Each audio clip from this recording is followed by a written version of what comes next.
आप सभी लोगों का स्वागत है आपके अपने YouTube channel future online classes में। आज हम इस वीडियो में सीटेट 2022 के एग्ज़ाम के लिए आपके जो ईवीएस के कंसेप्ट है प्लस थ्योरी है, जो आपके क्वेश्चन है, वह सभी चीज़ों को मैं बताने वाला हूं। लेकिन आज हम इस वीडियो में जो है केवल जो है ईवीएस के जो आपका 6 थीम है उसके थीम में से जो है शेल्टर थीम के ऊपर बात करेंगे, जिसका मतलब होता है आश्रय, घरों का प्रकार या आवास। इस टॉपिक से जो है आपको एग्ज़ाम में 1 या 2 प्रश्न प्रत्येक ईयर देखने को मिलता है। और सीटेट के एग्ज़ाम के लिए ईवीएस में अगर बेहतर नंबर लाने हैं तो आपको एनसीईआरटी मस्ट है कि पढ़ना है। लेकिन मैं आपको बता दूं कि जो इसमें मैं अभी शेल्टर से रिलेटेड जो भी कंसेप्ट क्वेश्चन कराने वाला हूं वह सभी आपके एनसीईआरटी बेस्ड होंगे और प्रीवियस ईयर क्वेश्चन पूछे गए होंगे। और साथ ही साथ सबसे पहले आपको जो है शेल्टर के कंसेप्ट को जानना है, जो कि आपको एनसीईआरटी पुस्तक 3 to 5 में दिया हुआ है। इसलिए आपको एनसीईआरटी पढ़ना बेहद ही ज़रूरी है। तो अभी हम जो है शेल्टर थीम के सभी महत्वपूर्ण कंसेप्ट प्लस क्वेश्चन को जानेंगे, जो कि आपके सीटेट 2022 के एग्ज़ाम के लिए अत्यंत महत्वपूर्ण है।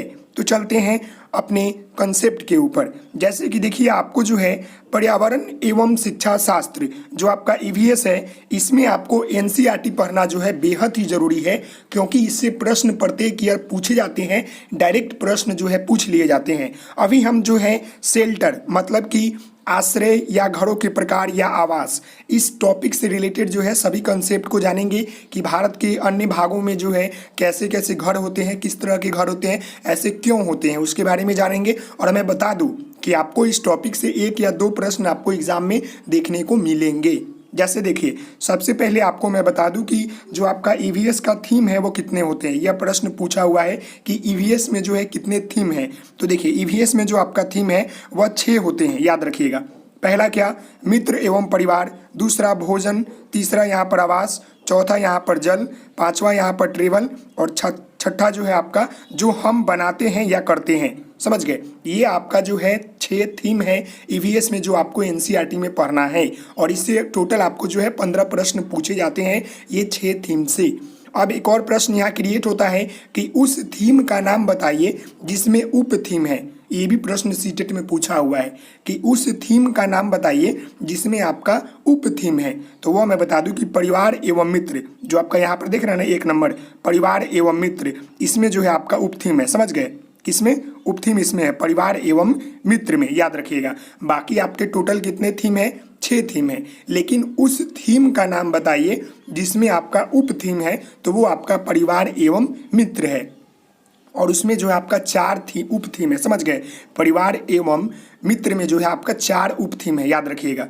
ऐसे जो आपका 6 थीम है उसमें केवल परिवार एवं मित्र के पास ही जो है उप थीम है, बाकी के पास नहीं है। यहाँ से 2 क्वेश्चन आपका क्लियर हो गया। अब हम चलते हैं शेल्टर आश्रय के मतलब टॉपिक के ऊपर, जो कि आपके एनसीईआरटी बुक में दिया है। एक एक करके जानेंगे और यहाँ पर मैं फिगर भी पूरा कंसेप्ट के साथ बताऊंगा। फिगर भी मैंने पूरा प्रयास किया है बनाने का अपने नोट्स में। समझ गए? चलते हैं प्रश्न के ऊपर।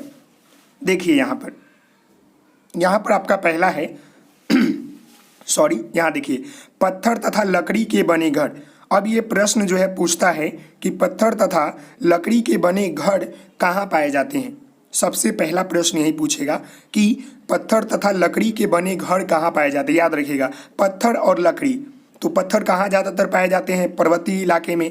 समझ गए? इससे आप पकड़ सकते हैं। तो देखिए, पत्थर तथा लकड़ी के घर जो कि आपके एनसीईआरटी बुक में दिया गया है, वो यह जो होता है मनाली और श्रीनगर में पाया जाता है। कहाँ पाया जाता है? देखिए यहाँ पर पहला में तो मनाली और श्रीनगर में पाया जाता है। एक आपको याद हो गया कि पत्थर तथा लकड़ी के बने घर जो होते हैं मनाली और श्रीनगर में पाए जाते हैं। समझ गए? अब इसी से प्रश्न पूछ सकता है कि पत्थर तथा लकड़ी के घर कैसे होते हैं।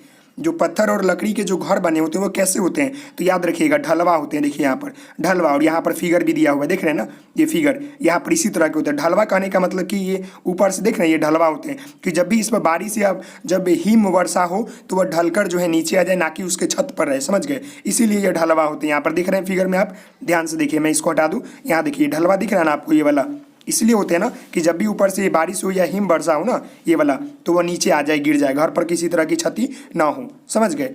तो ये आपको समझ में आ गया। दो प्रश्न यहाँ पर कि पत्थर तथा लकड़ी के बने घर जो होते हैं मनाली और श्रीनगर में पाए जाते हैं और इसकी बनावट कैसी होती है, तो ढलवा होती है। ये प्रश्न पूछा हुआ है। अब यहाँ पर थर्ड कंसेप्ट देखिए, ऐसे पहाड़ी इलाकों जहाँ अधिक वर्षा तथा हिम वर्षा होती है वहाँ किस चीज़ के घर बने होते हैं।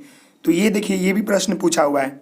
एक ही प्रश्न है लेकिन लैंग्वेज अलग अलग हो सकता है। यहाँ पूछ रहा है कि ऐसे पहाड़ी इलाके जहाँ अधिक वर्षा होते हैं और अधिक जो है हिम वर्षा होते हैं, जो मतलब रेनफॉल या स्नोफॉल जो होते हैं, वहाँ पर जो है किस चीज़ के घर बने होते हैं। तो याद रखिएगा किस चीज़ के बने होते हैं, पत्थर तथा लकड़ी के बने होते हैं। और यह घर कहाँ पाए जाते हैं, तो मनाली और श्रीनगर में पाए जाते हैं। यहाँ पर आपका 3 प्रश्न निकल के आ रहा है कि ऐसे स्थान जहाँ पर अधिक वर्षा होते हैं और जहाँ पर अधिक हिम वर्षा होते हैं वहाँ पर किस चीज़ के घर पाए जाते हैं, तो लकड़ी तथा पत्थर के बने घर पाए जाते हैं। और ऐसे यह कहाँ स्थान है, तो यह मनाली और श्रीनगर में पाए जाते हैं। और इसकी बनावट जो होती है ढलवा होती है।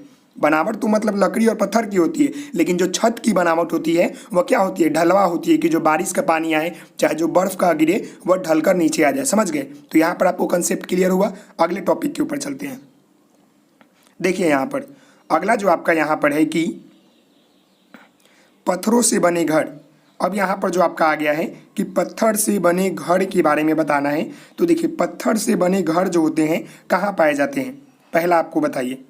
तो देखिए, पत्थर से बने घर जो होते हैं लेह लद्दाख में पाए जाते हैं। यहाँ देख रहे हैं, यहाँ पर देखिए शीत मरुस्थल में पाए जाते हैं। ये भी प्रश्न पूछ सकता है। अगर ऑप्शन में आपको दे दे ग्रीष्म शीत, तो याद रखिएगा शीत मतलब ठंडे वाले इलाकों में पाए जाते हैं। पत्थर से बने घर जो होते हैं शीत मरुस्थल में पाए जाते हैं, जो कि आपके लेह और लद्दाख में पाए जाते हैं। यहाँ देखिए, भारत के ठंडे प्रदेशों में पाए जाते हैं, लेह और लद्दाख में। याद रखिएगा, पत्थर से बने घर कहाँ पाए जाते हैं, लेह और लद्दाख में। ऊपर अभी आपने देखा कि लकड़ी और पत्थर से बने घर मनाली और कश्मीर में जो आपका है। समझ गए। और यहाँ पर देखिए बोल रहा है कि पत्थर से केवल बने घर, तो ये जो होता है लेह और लद्दाख में पाए जाते हैं, शीत मरुस्थल में पाए जाते हैं। अभी हम फिगर भी दिखाने वाले हैं, टेंशन नहीं लेंगे आप। देखिए यहाँ पर दूसरा पॉइंट, पत्थर से बने घर जो होते हैं 2 मंजिला होते हैं।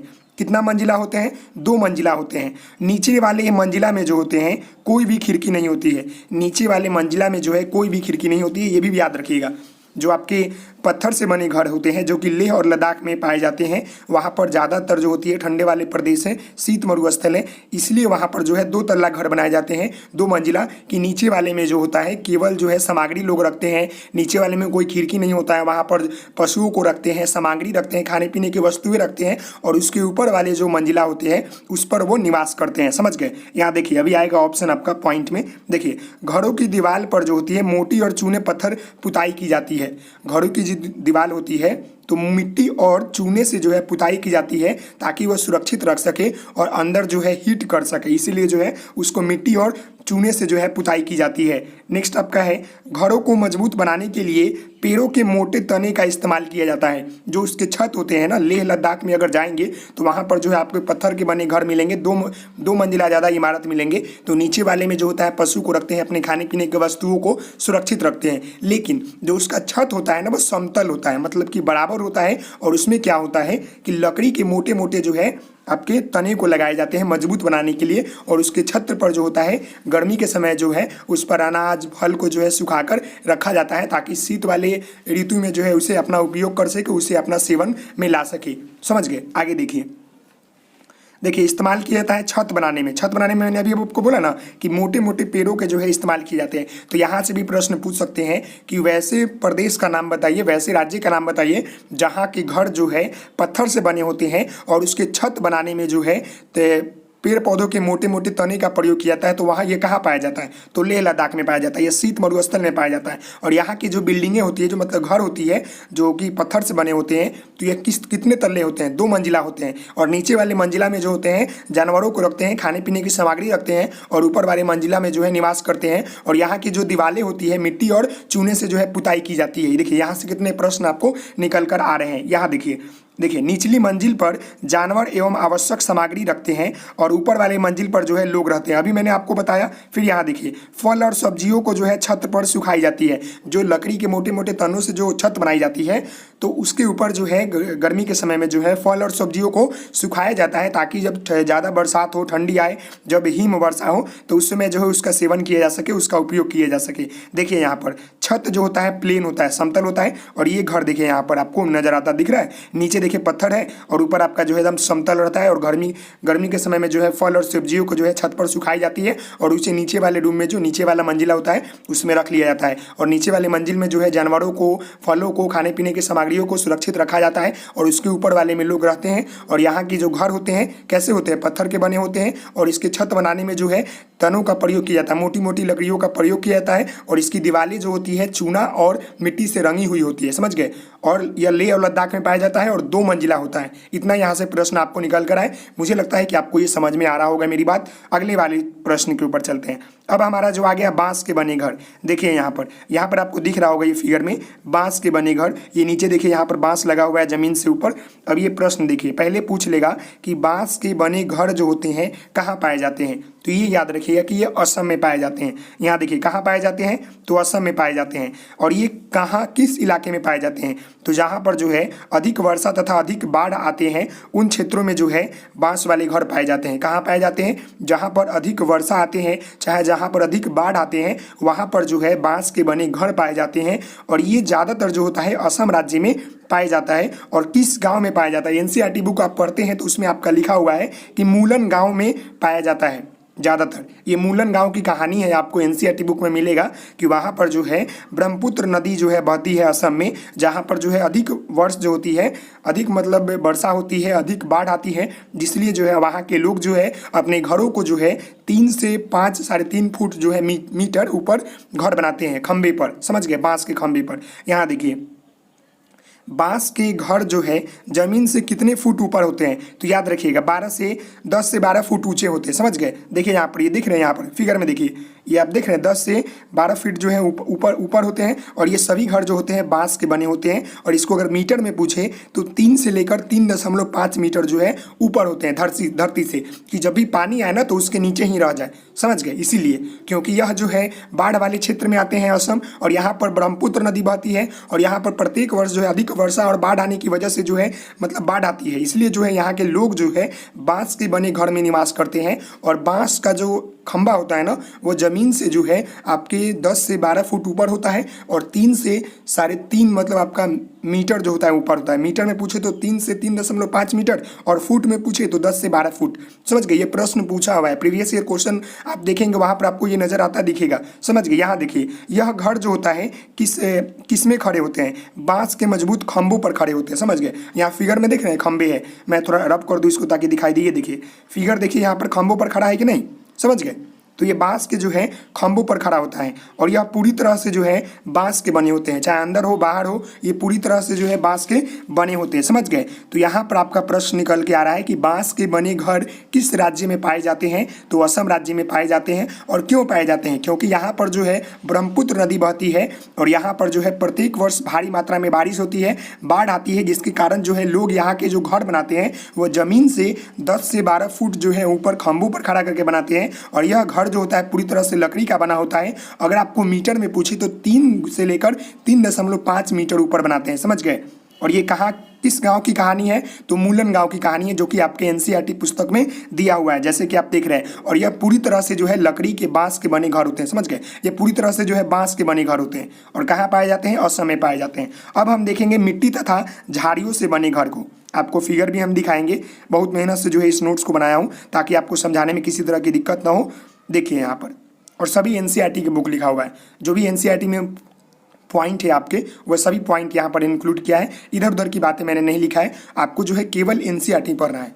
15 नंबर चाहिए तो आपको एनसीईआरटी, और पूरा ईवीएस में अगर 30+ स्कोर करना है तो आपको पेडागोजी थोड़ा पढ़ना पड़ेगा, बाकी आपको एनसीईआरटी 3 to 5 पढ़ना पड़ेगा, समझ गए मेरी बात को। यहाँ देखिए आपका जो है मिट्टी तथा झाड़ियों से बने घर अब यहाँ पर पहला प्रश्न देखिए, यहाँ पर मिट्टी तथा झाड़ी का बना हुआ ये घर दिख रहा है आपको, और यहाँ पर पहला प्रश्न पूछा जा सकता है कि यह कहाँ पाया जाता है। मिट्टी तथा झाड़ियों का बना हुआ घर किस राज्य में पाया जाता है। तो एनसीईआरटी अगर आपने बुक पढ़ा होगा तो आपको मालूम होगा कि यह जो है राजस्थान में पाया जाता है। समझ गए, कहाँ पाया जाता है, तो राजस्थान में पाया जाता है। अब इससे कुछ महत्वपूर्ण बिंदुओं को देख लेते हैं जहाँ से आपको प्रश्न जो है निकल कर आते हैं। यहाँ देखिए, नोट में देखिए, यह घर जो होता है अधिक गर्मी वाले स्थानों पर पाए जाते हैं। जो मिट्टी तथा झाड़ियों के घर जो होते हैं यह कहाँ पाए जाते हैं, तो अधिक गर्मी वाले स्थानों पर पाए जाते हैं जहाँ कम वर्षा होती है। समझ गए, राजस्थान में आपको मालूम है कि वहाँ पर सिर्फ रेत ही रेत है और वहाँ पर जो है अधिक मात्रा में गर्मी पड़ती है और वहाँ पर वर्षा कम होती है। तो कहाँ पाया जाता है भाई, मिट्टी तथा झाड़ियों के बने घर जो होते हैं यह राजस्थान में पाए जाते हैं, क्योंकि यहाँ पर जो है गर्मी अधिक पड़ती है और यहाँ पर वर्षा कम होता है। समझ गए। अब इसके अगले पॉइंट को देखिए, घर की दीवारें जो होती है मोटी होती है, और घर की जो दीवारें बनाई जाती है मोटी मोटी बनाई जाती है, और किससे बनाई जाती है, मिट्टी से बनी होती है। याद रखिएगा, घर की दीवारें जो होती है मोटी मोटी होती है और मिट्टी से बनी होती है कि जो बाहर का जो गर्मी हो अंदर प्रवेश ना कर सके। समझ गए, इसलिए, और ज़्यादा जो है थोड़ा ठंडा लगे, इसलिए जो है वहाँ की जो घर होती है ना वो मोटी मोटी मिट्टी की दीवारों से बनी होती है, और उसके छज्जे जो होते हैं, ऊपर वाले छत होते हैं, वह कटीले झाड़ियों से तोपे होते हैं। इसका कारण यह होता है कि जानवरों से सुरक्षा रखे और ठंडा प्रदान करे। समझ गए। देखिए यहाँ पर दीवालों को लेप कर, देखिए लेप कर सुंदर बनाया जाता है ताकि मिट्टी टूटे नहीं। समझ गए। और वहाँ की जो दीवारें होती है मोटी मोटी होती है, मिट्टी से बनी होती है, और इसे मतलब लेप पोत कर जो है सुंदर सुंदर डिजाइन बनाया जाता है। अगर आपने राजस्थान में गया होगा या फिल्म में देखा होगा तो उनकी दीवारें देखना, मिट्टी का ही बना होता है, लेकिन उसमें बहुत सारे मतलब कढ़ाई करा हुआ, मतलब जो भी उनका पेंटिंग होता है वो बना होता है, सुंदर सुंदर आकृति बनाए होते हैं। समझ गए। और गोबर मिट्टी भूसा से मतलब वो मिट्टी बनाई जाती है वो आपका दीवारें। याद रखिएगा यहाँ पर गोबर। और ये भी प्रश्न यहाँ से निकल कर आता है कि जो आपके आंगन को या जो घर की जो मोटी मोटी दीवारें होती है उसको गोबर से क्यों लिप कर बनाया जाता है। तो इसका कारण है, गोबर लगाने का कारण यह होता है कि गोबर का जो गंध होता है, जो उसकी महक होती है, उससे आसपास जितने भी मतलब जो भी मतलब कीट इंसेक्ट होते हैं, जो भी वहाँ पर कीड़े मकोड़े होते हैं, वहाँ पर नज़दीक नहीं आते, उसके गंध से जो है भाग जाते हैं। तो याद रखिएगा, आपने घर में देखा होगा पुराने ज़माने में कि जब भी पूजा पाठ होते थे तो गोबर की मतलब वो लिप से ही जो है आंगन वांगन लिपाते थे। तो इसके पीछे वो भगवान का कारण नहीं था, बल्कि इसके पीछे यही साइंटिफिक रीज़न है कि उसकी गंध से जो होते हैं आसपास के जितने भी कीड़े मकोड़े होते हैं वह भाग जाते हैं।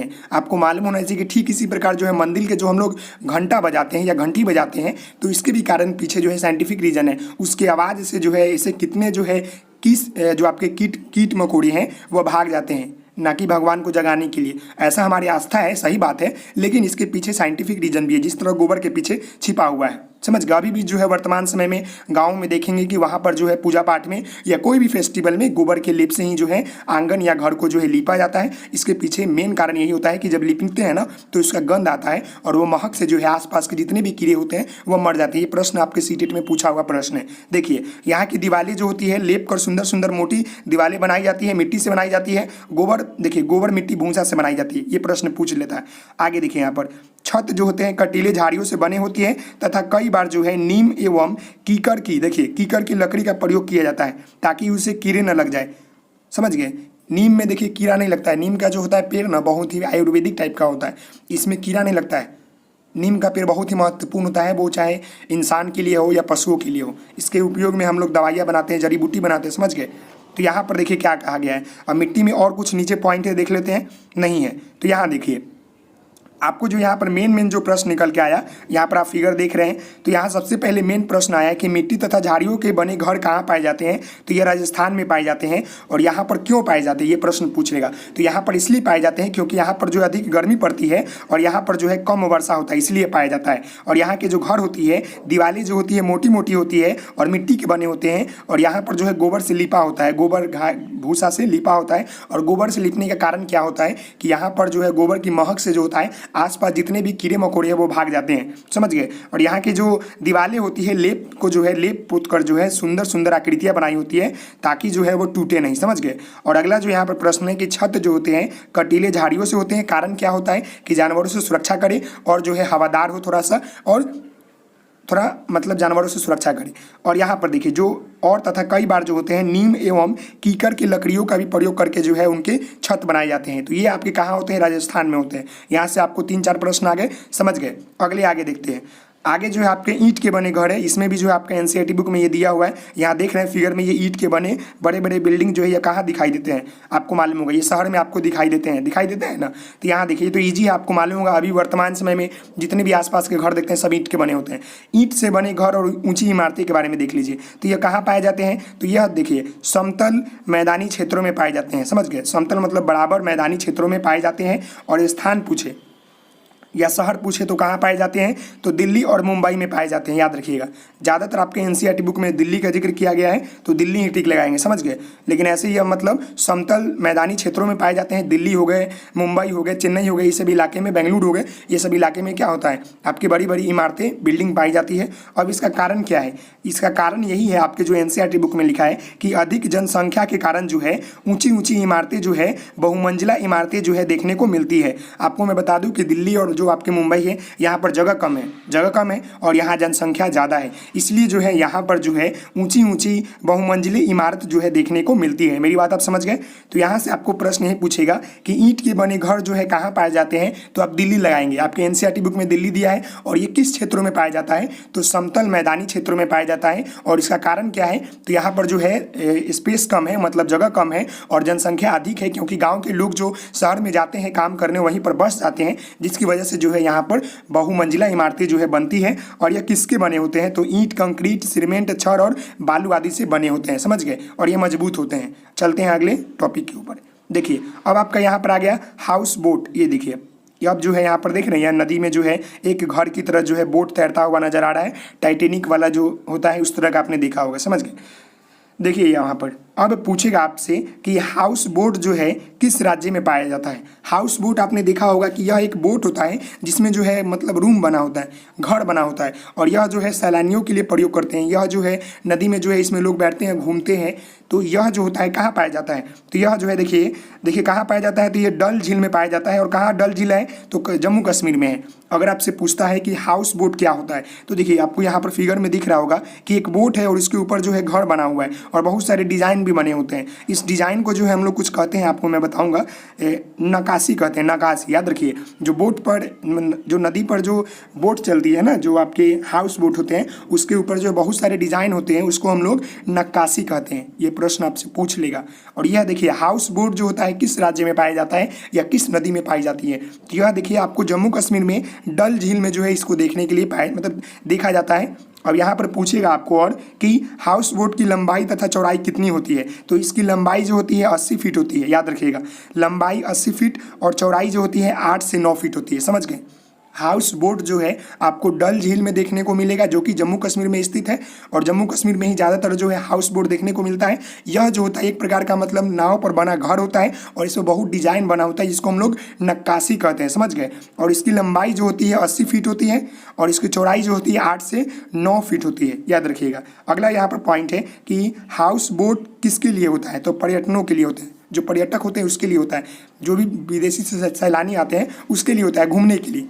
ये तो आपको मालूम होगा। इसके देखिए हाउस बोट पर बने डिजाइन, मतलब कि इस पर बने बहुत सुंदर सुंदर जो नक्काशी पाई जाती है उसे क्या कहते हैं, तो खत्म बंद कहते हैं। याद रखिए, नक्काशी का मतलब ही डिजाइन होता है। तो जो नाव पर जो है विभिन्न तरह के जो डिजाइन होती है ना, उसको हम लोग नक्काशी कहते हैं। और उसको जो मतलब बने होते हैं उसको हम लोग क्या कहते हैं, एक वर्ड में, तो खत्म बंद कहते हैं। क्या कहते हैं, खत्म बंद। याद रखिएगा, ये भी महत्वपूर्ण प्रश्न है, खत्म बंद। अब यहाँ से आपका 4 प्रश्न निकल के आया कि जो हाउस बोट है वो कहाँ पाया जाता है, तो ये जम्मू कश्मीर के डल झील में पाए जाते हैं। और यह किसके लिए प्रयोग किए थे, तो पर्यटकों के लिए प्रयोग करते हैं। और इसकी लंबाई जो है आपका 80 फीट होता है, 80 फीट होता है, और चौड़ाई जो होता है आपका 8 से 9 फीट होता है, समझ गए। और इस बोट पर जो है विभिन्न तरह के जो है डिजाइन बने होते हैं, उसको हम लोग एक वर्ड में जो है सुंदर नक्काशी, मतलब वही डिजाइन होता है नक्काशी का मतलब, तो इसको हम लोग क्या बोलते हैं, तो खत्म बंद कहते हैं। देखिए यहाँ पर खत्म बंद, याद रखिए। इतना प्रश्न आपको यहाँ से निकल कर आ गया।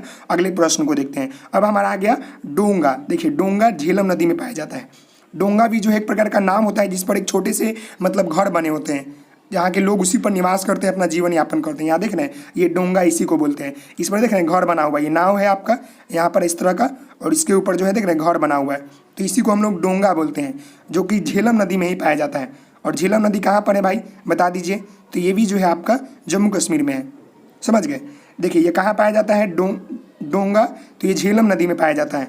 ये जो है आपका जम्मू कश्मीर में स्थित है, देख लीजिएगा, जम्मू कश्मीर या कुछ और होगा, कन्फ्यूजन है थोड़ा यहाँ पर, मुझे देख लीजिएगा एक बार आप लोग। देखिए यहाँ पर अगला यहाँ पर है कि यह हाउस बोट की तरह होता है। अभी ऊपर आपने हाउस बोट पढ़ा ना ऊपर, जो कि डल झील में पाया जाता है, जो जम्मू कश्मीर में, जिसकी लंबाई जो है 80 फीट होती है, चौड़ाई जो है 8 से 9 फीट होती है, और इसको पर्यटकों के लिए उपयोग किया जाता है। लेकिन इसमें जो है ये भी जो है हाउस बोट की तरह होता है, डोंगा, जिस पर क्या होता है कि इस पर डिज़ाइन जो होता है नक्काशी नहीं बने होते हैं, इस पर कोई डिज़ाइन नहीं बना होता है। यह कहाँ पाए जाते हैं, तो झेलम नदी में पाए जाते हैं, जो कि जम्मू कश्मीर में स्प्रोक्स देख लीजिएगा, जम्मू कश्मीर है, झेलम नदी कहाँ है, जम्मू कश्मीर में ही होगा, मुझे थोड़ा दिमाग से उतर रहा है, अब देख लेंगे एक बार। देखिए यहाँ पर हाउस बोट की तरह जो होता है, इसकी लंबाई चौड़ाई तो उतना ही आसपास होते हैं, लेकिन इसका जो है डिज़ाइन जो होता है, नक्काशी जो होते हैं नहीं बने होते हैं, और इसमें अलग अलग कमरे बने होते हैं, तथा इसमें स्थानीय लोग निवास करते हैं। जो आपका डोंगा होता है ना, यह झेलम नदी में आपका पाया जाता है, और इस पर जो है इसका स्थानीय लोग प्रयोग करते हैं, और ये घर की तरह बना होता है, और इस पर किसी तरह की साज धाज जो नक्काशी होता है,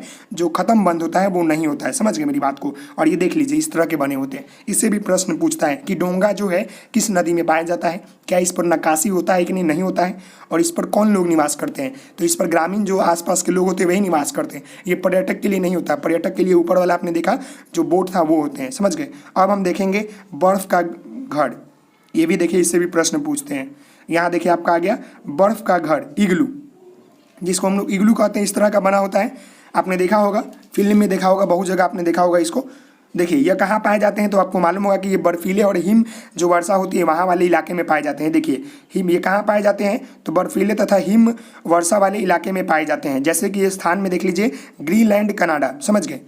स्थान में आपको ये ग्रीनलैंड कनाडा में पाए जाते हैं ज़्यादातर, बर्फ़ का बना घर, इग्लू जिसे हम लोग कहते हैं, और ये बर्फीले और हिम वर्षा वाले इलाके में पाए जाते हैं। जैसे स्थान में आपका ग्रीनलैंड कनाडा है। समझ गए। यहाँ पर अगला पॉइंट देखिए, बड़े बड़े बर्फ़ के टुकड़े को जोड़कर बनाए जाते हैं, जिसे इग्लू कहा जाता है। ये घर जो होता है बड़े बड़े बर्फ़ के सिलियों से बनाए जाते हैं, जिसको इग्लू कहते हैं। एक छोटे से आकार का मुँह होता है जिसके अंदर आप जाकर रह सकते हैं, और ये गर्भ जो होता है पूरी तरह से बर्फ़ का बना होता है, और यह जो होता है मोटे मोटे सिलियों का बना होता है। अंदर इसमें गर्मी लगता है, क्योंकि मतलब बाहर वाले ठंडी इसमें प्रवेश नहीं कर पाते हैं। देखिए यहाँ पर इग्लू क्या होता है, तो देखिए एस्कीमो शिकारियों का अस्थायी निवास होता है। एक एस्कीमो शिकारियों का जो है अस्थायी निवास होता है, इसमें वही लोग रहते हैं। समझ गए। और ये बड़े बड़े बर्फ़ के टुकड़ों से जोड़कर बनाए जाते हैं, जिसको हम लोग इग्लू कहते हैं। और यह कहाँ पाए जाते हैं, तो बर्फीले तथा हिम वाले वर्षा वाले इलाकों में पाया जाता है, जैसे ग्रीनलैंड कनाडा। और इसमें कौन लोग रहते हैं, इसमें क्या होता है, तो एस्कीमो शिकारियों द्वारा जो है अस्थायी निवास बनाए जाते हैं। समझ गए। और यह एक गुंबज के आकार का होता है। देखिए ये गुंबज के आकार का दिख रहा है यहाँ पर, ये गुंबज के आकार का होता है, और इसका प्रवेश द्वार जो होता है बहुत छोटा होता है, ताकि बर्फीली ठंडाई हवाई होती है, जो बर्फीली ठंडाई मतलब ठंडी हवाई होती है, अंदर प्रवेश ना कर सके। समझ गए। और अंदर जो होता है हीट होता है। तो यहाँ पर आपका प्रश्न निकल के आ रहा है कि बर्फ़ का घर जो इग्लू कहते हैं, यह कहाँ पाए जाते हैं, तो बर्फीले तथा हिम वर्षा वाले इलाके में पाए जाते हैं, जो कि आपका ग्रीनलैंड और कनाडा में है। और इसको बनाने के लिए बड़े बड़े बर्फ़ के सिलियों का प्रयोग किया जाता है, जिसे हम लोग इग्लू कहते हैं। और इसको कौन बनाता है, तो मतलब इसको क्या होता है, इग्लू क्या होता है, तो स्कीमो शिकारियों का अस्थायी निवासी होता है। नमस में स्कीमो जो शिकारी होते हैं ना, जानवर होता है इस तरह का, उसका अस्थायी निवास होता है। यह गुंबज के आकार का एक छोटा सा इसका प्रवेश द्वार होता है, जिसमें जो है ठंडी हवाएं जो है आसानी से प्रवेश नहीं कर सके, और अंदर हीट बरकरार रहे। समझ गए। और ये कहाँ पाया जाता है, तो ग्रीनलैंड और कनाडा में पाया जाता है। अब हम टेंट के ऊपर बात करेंगे, ये महत्वपूर्ण है आपका, यहाँ से प्रश्न आते हैं टेंट का भी, ये भी जो आपका एनसीईआरटी बुक में है। और उसके बाद जो हम कुछ महत्वपूर्ण प्रश्न करेंगे, और यह हमारे टॉपिक जो है पूरी तरह से कंप्लीट हो जाएगा। और अब जो भी आप इससे रिलेटेड आपको प्रश्न कर ले, आपको वहाँ पर जो मैंने अभी आपको बताया ना, वहाँ से आपको प्रश्न मिलेंगे, उससे हट कर नहीं मिलेंगे। समझ गए मेरी बात को। यहाँ देखिए टेंट आ गया ना, और टेंट आपको मालूम होगा, तंबू आपने देखा होगा, और तंबू जो होता है विभिन्न तरह के होते हैं। तंबू आपने शादी विवाह में देखा होगा, बर्थडे में भी तंबू गिरते हैं, शादी विवाह में भी जो देते हैं टेंट गिरते हैं। तो अनेक प्रकार के टेंट होते हैं, अभी हम एक एक करके देखेंगे। देखिए यहाँ पर देखिए, यह लोगों का जो है अस्थायी निवास होता है। टेंट जो होता है, आर्मी कैंप आपने देखा होगा, टेंट जो बने होते हैं, क्या होता है, लोगों का जो है अस्थायी निवास होता है। अपनी ज़रूरतों के हिसाब से लगाते हैं, फिर उखाड़ते हैं, फिर दूसरी जगह लगाते हैं। यह अस्थायी जो होता है आपका मतलब निवास स्थान होता है। और यहाँ देखिए टेंट का निर्माण जो होता है अलग अलग क्षेत्रों में अलग अलग वस्तुओं से की जाती है, जैसे कपड़े, प्लास्टिक आदि से किए जाते हैं। टेंट का निर्माण जो होता है अलग अलग वस्तुओं में अलग अलग क्लाइमेट के अनुसार जो है अलग अलग वस्तुओं से किए जाते हैं, प्लास्टिक का, कपड़े का, फिर आपका जो भी हो, उसके अनुसार किए जाते हैं, समझ गए। अब यहाँ पर इंपॉर्टेंट जो है एक बात आई है जो कि मैं बता दूँ, दो बातें हैं यहाँ पर। एक इंपॉर्टेंट बात है कि लद्दाख की चांगपा, देखिए लद्दाख की जो आपका चांगपा है जनजाति, जो चांगपा जनजाति है, याक के बालों से याक के बालों की पट्टियों से बने टेंट बनाते हैं, जिसे हम लोग रेबो कहते हैं, समझ गए। अब पूछेगा कि रेबो क्या है, तो याक के बालों से बने पट्टियों का टेंट है, जहाँ के जो है लद्दाख के लोग बनाते हैं। और किस जाति के बनाते हैं, तो चांगप्पा, याद रखिएगा। चांगप्पा जो जाति है ना, जो कि लद्दाख में पाए जाते हैं, यहाँ के लोग क्या करते हैं, याक के बालों से जो है टेंट बनाते हैं, जिसको हम लोग रेबो कहते हैं। और याद रखिएगा एक और यहाँ पर महत्वपूर्ण है कि श्रीनगर में लोग जो है इलायची और बादाम डाला हुआ चाय पीते हैं, जिसे हम लोग कहवा कहते हैं। यह प्रश्न जो है बार बार पूछा गया है, समझ गए, यह बार बार प्रश्न पूछा गया है। और एक और यह प्रश्न आता है कि पश्मीना ऊन जो है किससे प्राप्त होता है।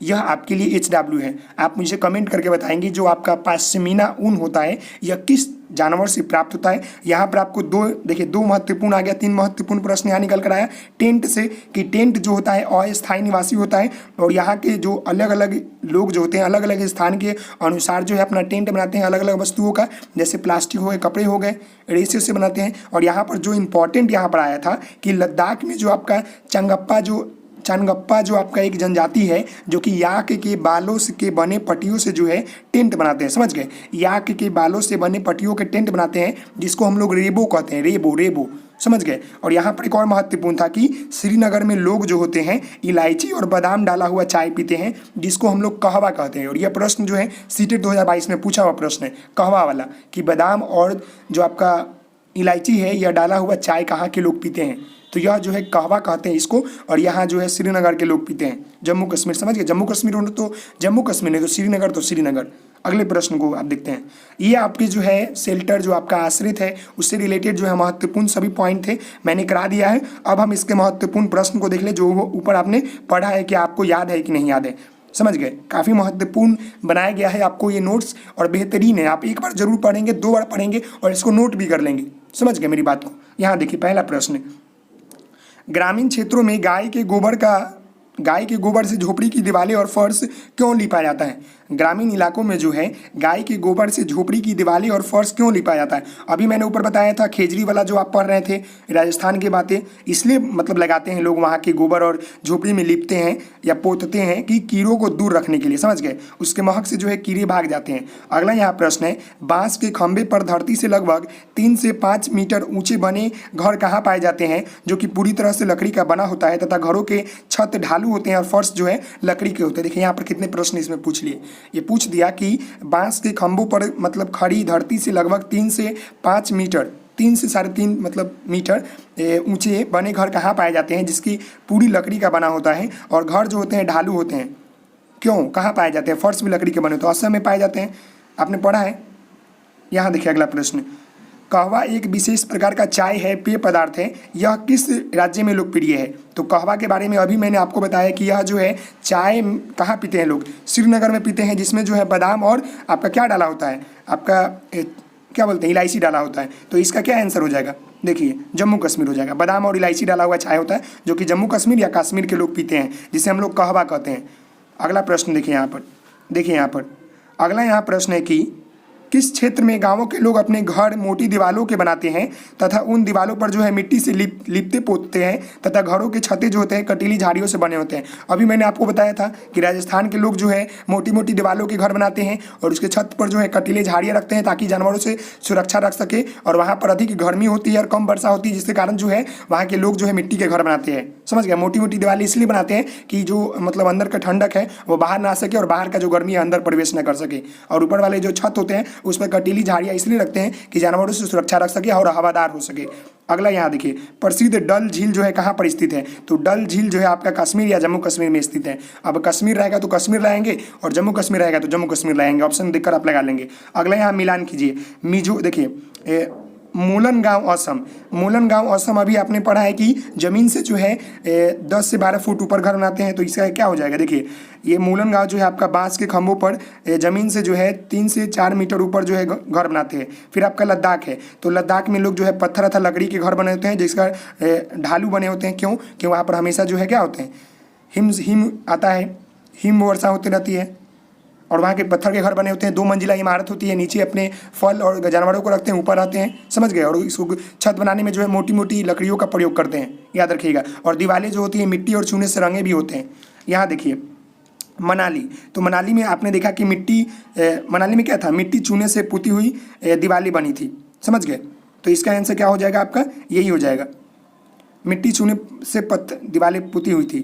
सॉरी ये नहीं, यहाँ पर रॉन्ग लग रहा है, यहाँ पर गलत मिलाया हुआ लग रहा है ना, नहीं यहाँ पर देखिए, सॉरी यहाँ पर आप देखिए, जो आपका असम मोलन गाँव तो ठीक है, जो आपका लद्दाख है ना ये हो जाएगा। लद्दाख में कैसा घर है, पत्थर अथवा लकड़ी के बने ढालू छतों बनी होती है। नहीं, ये आपका मनाली का है, जो कि आपका पत्थर अथवा लकड़ी से बने जो है ढालू छत होती है, मनाली का ये हो जाएगा। और आपका लद्दाख का ये हो जाएगा मिट्टी चूने से पुती हुई पत्थर की दीवारें, समझ गए। और राजस्थान का जो हो जाएगा मिट्टी की मोटी दीवारें, जिनकी छत्र जो होता है आपके कटीली झाड़ियों से बने होते हैं। तो ये आपका जो है प्रश्न था, मैंने कुछ प्रश्न भी करवा दिया इंपॉर्टेंट, और आपके जो है पूरे कंसेप्ट को बता दिया, जो कि आपके सेल्टर एक प्रकार का जो है ईवीएस का थीम है, आश्रय, जो कि आपको एनसीईआरटी बुक में सभी पढ़ने हैं। तो आशा करता हूँ कि आपको ये वीडियो जो है आपको पसंद आया होगा। तो आप इस वीडियो को लाइक करेंगे, शेयर करेंगे, सब्सक्राइब करेंगे। Thank you so much. जय हिंद, जय भारत। तो मिलते हैं नेक्स्ट वीडियो में, तब तक के लिए धन्यवाद। ऐसे ही आप मन लगा के पढ़ते रहेंगे, कंसेप्ट वाइज मैं टॉपिक वाइज जो है क्वेश्चन कराऊंगा। आप लोग चैनल पर नए हैं तो चैनल से जरूर जुड़ जाएंगे। तो मिलते हैं नेक्स्ट वीडियो में, तब तक के लिए धन्यवाद। Thank you so much. जय हिंद, जय भारत।